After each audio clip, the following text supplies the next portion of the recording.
Well, we've been talking about this decision by Facebook and their oversight board to continue to ban President Trump. Here to respond is founder and president of the Internet Accountability Project, Mike Davis. Mike, welcome to the show. Thank you for having me. All right, well, this oversight board was very critical, actually, of Facebook for saying it, quote, violated its own rules by imposing a suspension that was indefinite. This penalty is not described in Facebook's content policies. It has no clear criteria and gives Facebook total discretion on when to impose it or lift it. They also say they're making up rules as they go along. You know, it's interesting here because when it's somebody on the right, all of a sudden they just make up rules. On the left, they go with the rules that are there.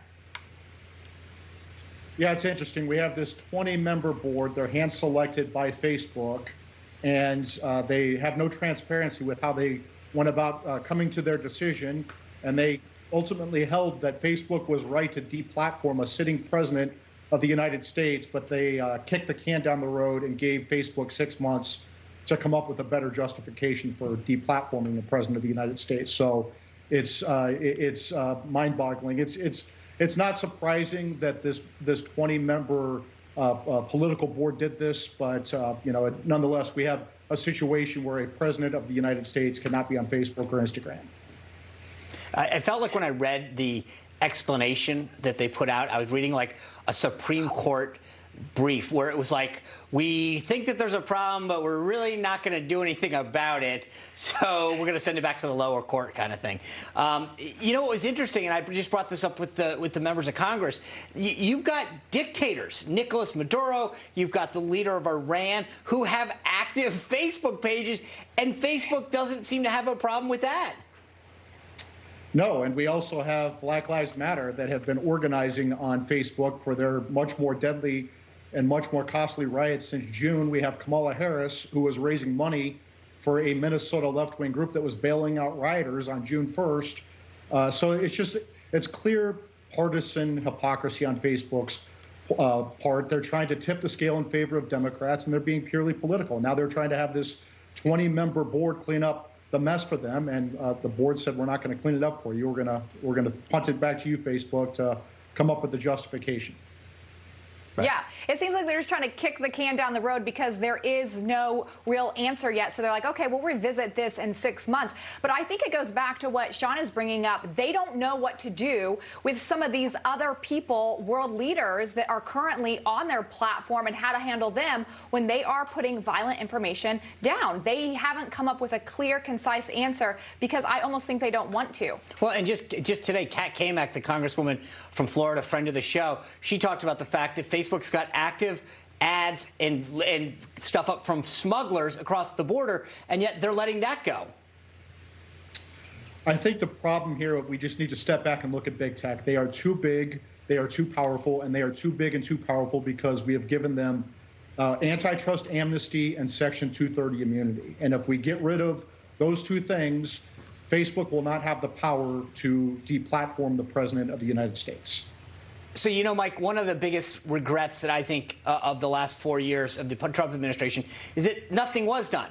We had the presidency, we had the House and the Senate for 2 years.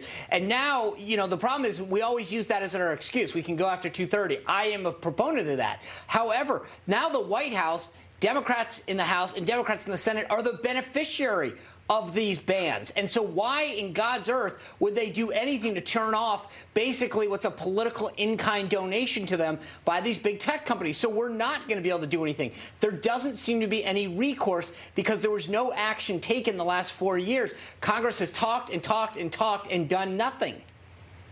Yeah, I mean, that's true on Section 230. On antitrust, though, we have our antitrust laws, the Sherman Act, the Clayton Act. They've been on the books for over 100 years, and they could be enforced by the FTC, which is supposed to be independent, the Department of Justice Antitrust Division, and then the state attorneys general around the country that can do this regardless of what President Biden and his administration want to do.